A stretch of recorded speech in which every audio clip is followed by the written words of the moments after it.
This is the lecture for Patrick Stokes's article, Are There Dead Persons? And just one topic. He talks about Maria Schechtman's person life view in this article, and you might be confused because Schechtman seemed like a narrative theorist. When we read the narrativity stuff, she was the one kind of introducing all the different narrative theories, and she also gave her own briefly.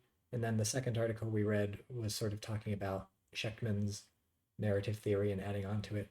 And then you'll notice this person life view is not a narrative theory.